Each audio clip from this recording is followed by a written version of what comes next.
So I guess this is a result of globalization that you can find Coca-Cola tins on top of the Everest and Buddhist monk in Monterey.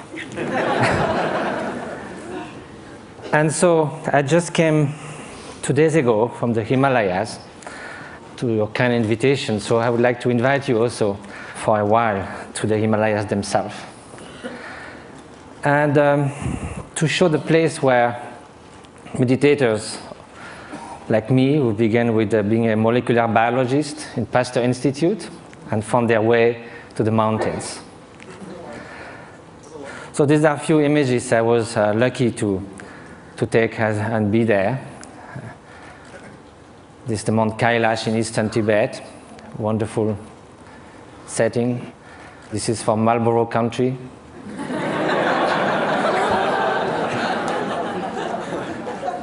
This is a turquoise lake, a meditator. This is the hottest day of the year, somewhere in eastern Tibet, on August 1st. And the night before, we camped, and my Tibetan friends said, we're going to sleep outside. And I said, why? We have enough space in the tent. They say, yes, but it's summertime.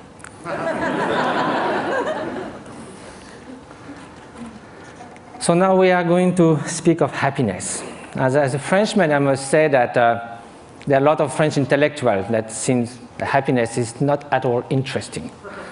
I just wrote an essay on happiness, and there was a controversy, and someone wrote an article saying, don't impose on us the dirty work of happiness. We don't care about being happy. We need to live with passion. We like the ups and downs of life. We like our suffering because it's so good when it ceases for a while. This is what I see from the balcony of my hermitage in the Himalayas. It's about 2 meters by 3, and you are all welcome anytime. Now let's come to happiness, or well-being. And first of all, despite what the French intellectuals say, it seems that no one wakes up in the morning thinking, may I suffer the whole day. Which means that somehow, consciously or not, directly or indirectly, in the short and the long term, whatever we do, whatever we hope, whatever we dream, somehow is related to a deep, profound desire for well-being or happiness. As Pascal said, even the one who hangs himself somehow is looking for a cessation for suffering. He finds no other way. But then if you look in the literature, East and West, you can find incredible diversity of definition of happiness. Some people say, can only be lived in remembering the past, imagining the future, never in the present. Some people say happiness is right now, is the quality of the freshness of the present moment. And that led to Henri Bergson, the French philosopher, to say all the great thinkers of humanity have left happiness in the vague, so that they could define, each of them could define in their own terms. Well, that will be fine if it was just a secondary preoccupation in life. But now, if it is something that's going to determine the quality of every instant of our life, then we better know what it is, have some clearer idea. And probably the fact that we don't know that is why so often, although we seek happiness, it seems we turn our back to it. Although we want to avoid suffering, it seems we are running someone towards it. And that also comes from some kind of confusions. One of the most common one is happiness and pleasure. But if we look at the characteristic of those two, pleasure is contingent upon time, upon its object, upon the place. It is something that changes of nature. Beautiful chocolate cake, first serving is delicious, second one, not so much, then we feel disgust. That's the nature of things. We get tired.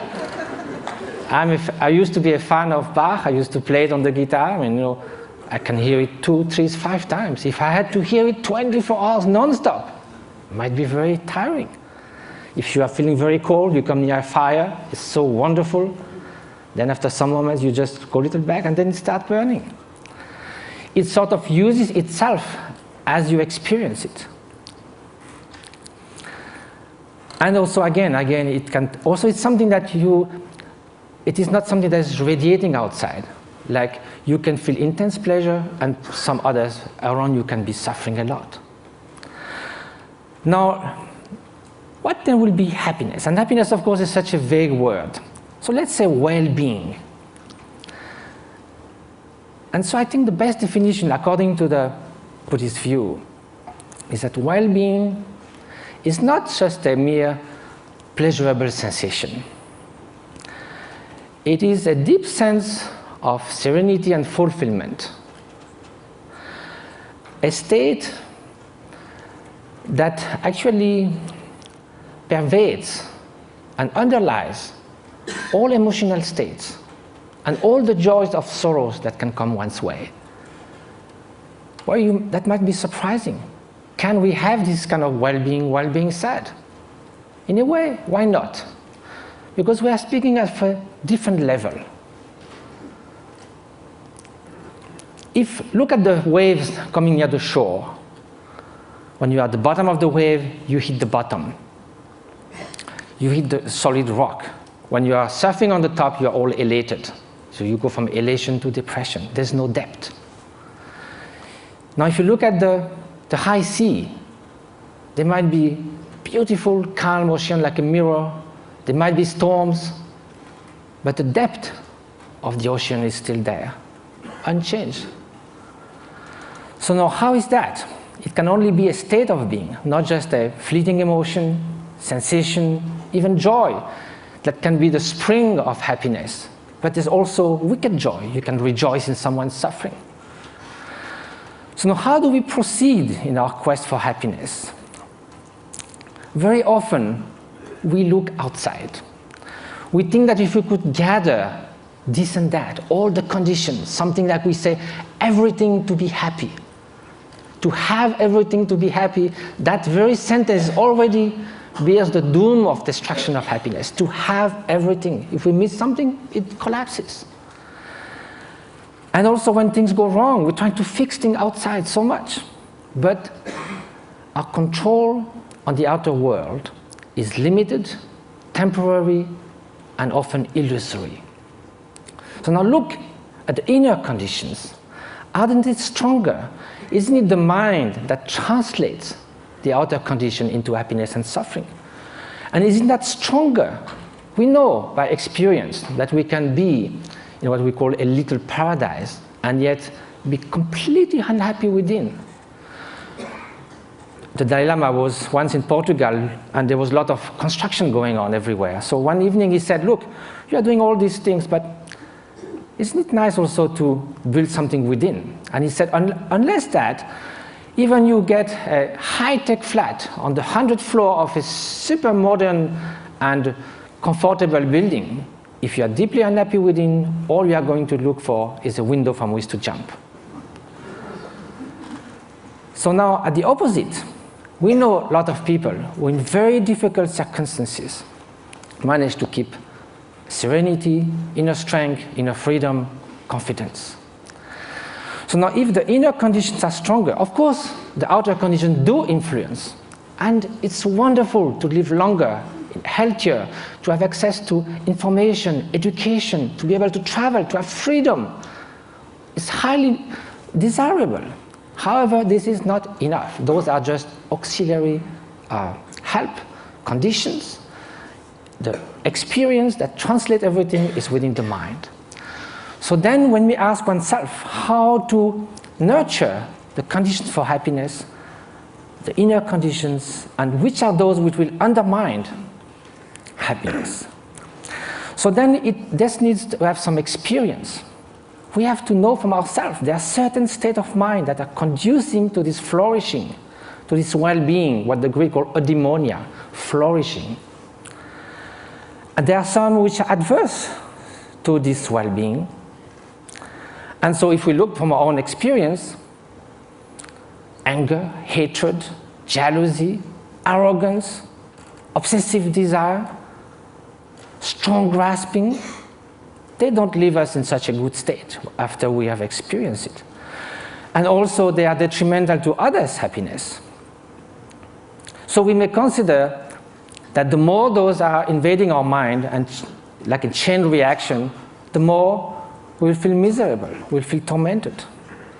At the opposite, everyone knows deep within that an act of selfish generosity, if from the distance, without anyone knowing anything about it, we could save a child's life, make someone happy. We don't need a recognition. We don't need any gratitude. Just the mere fact of doing that feels such a sense of adequation with our deep nature.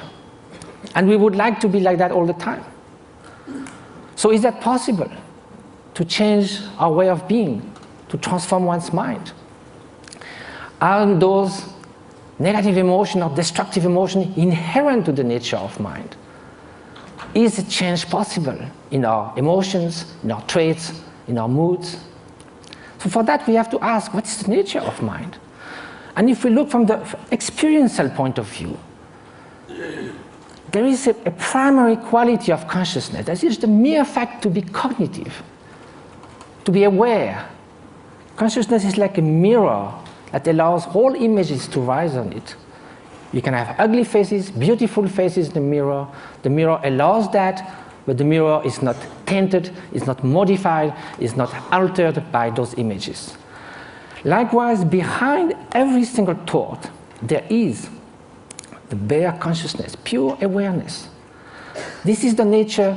It cannot be tainted intrinsically with hatred or jealousy, because then, if it was always there, like a dye that would permeate the whole cloth, then it would be found all the time somewhere. We know we're not always angry, always jealous, or always generous.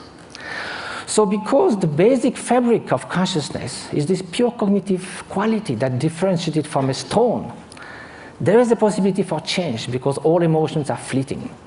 That is the ground for mind training. Mind training is based on the idea that two opposite mental factors cannot happen at the same time. You could go from love to hate, but you cannot at the same time, toward the same object, the same person, one to harm and one to the good. You cannot in the same gesture shake hand and give a blow. So there are natural antidotes to emotions that are destructive to our inner well-being. So that's a way to proceed. Rejoicing compared to jealousy, a kind of sense of inner freedom as opposite to intense grasping and obsession, benevolence, loving kindness against hatred. But of course, each emotion then would need a particular antidote. Another way is to try to find a general antidote to all emotions. And that's by looking at their very nature. Usually, when we feel annoyed, hatred, or upset with someone, or obsessed with something, the mind goes again and again to that object. Each time it goes to the object, it reinforces that obsession or that annoyance. So then it's a self-perpetuating process. So what we need to look now is, instead of looking outward, we look inward. Look at anger itself. It looks very menacing, like a billowing monsoon cloud, thunderstorm. But we think we could sit on the cloud, but if we go there, it's just mist. Likewise, if you look at the thought of anger, it will vanish like frost under the morning sun. If you do this again and again, the propensity, the tendencies for anger to arise again will be less and less each time you dissolved it. And at the end, although it may rise, it will just cross the mind like a bird crossing the sky without leaving any track. So this is the principle of mind training. Now, it takes time, because it took time for all those faults in our mind, the tendencies to build up. So it will take time to unfold them as well. But that's the only way to go. Mind transformation. That is the very meaning of meditation. It means familiarization with a new way of being, new way of perceiving things, which is more in adequation with reality, with interdependence, with the stream and continuous transformation which our being and our consciousness is. So the interface with cognitive science, since we need to come to that, and what was the subject of we have to deal in such a short time, with brain plasticity. Brain was thought to be more or less fixed. All the neuronal connection in numbers and quantities were thought till the last 20 years, thought to be more or less fixed when we reach the adult age. Now recently it has been found that it can change a lot. A violinist, as we heard, we have done 10,000 hours of violin practice. Some area that controls the movements of fingers in the brain change a lot. Increase and reinforcement of the synaptic connections. So can we do that with human qualities, with loving kindness, with patience, with openness? So that's what those great meditators have been doing. Some of them who came to the labs, like in Madison, Wisconsin, or in Berkeley, did 20 to 40,000 hours of meditation. They do like 3 years retreat where they do meditate 12 hours a day, and then the rest of their life they would do that 3-4 hours a day. They are real Olympic champions of mind training. This is the place where they meditate. You can see it's kind of inspiring. Now, here with 256 electrodes.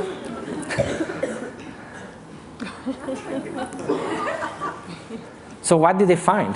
Of course, same thing, the scientific embargo. A paper has been submitted to Nature. Hopefully it will be accepted.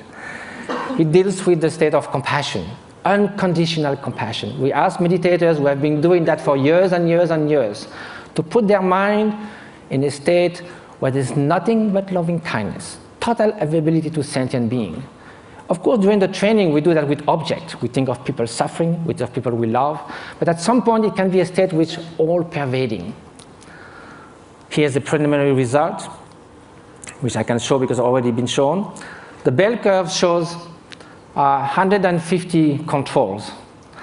And what is being looked at is the difference between the right and the left frontal lobe.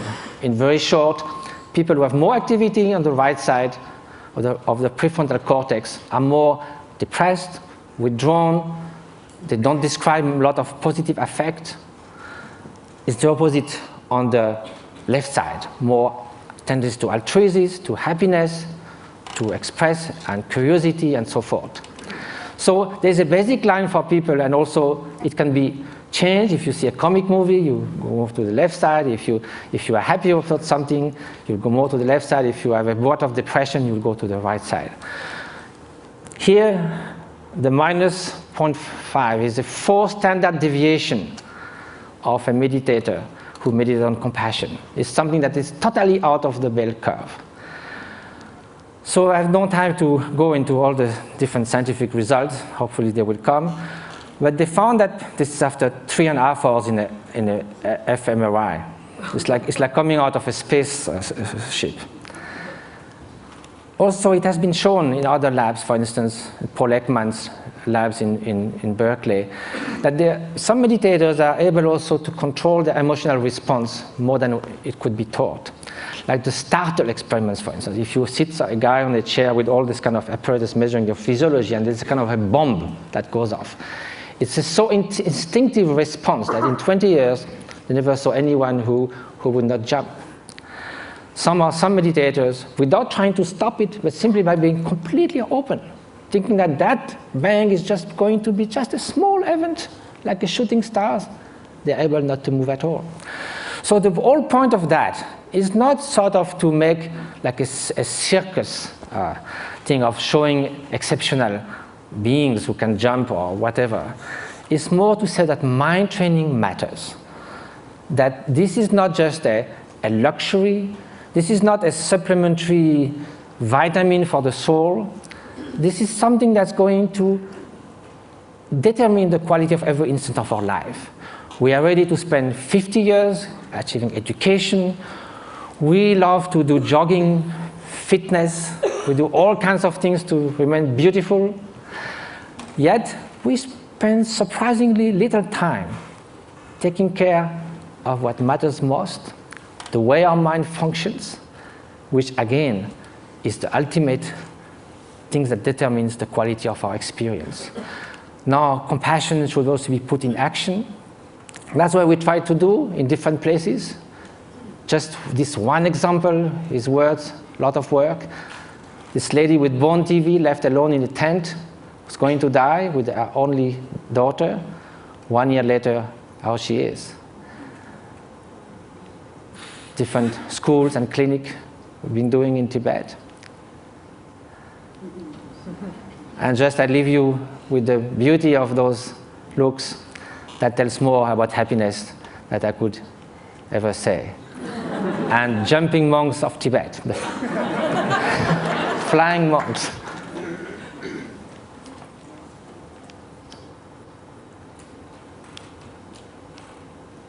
Thank you very much.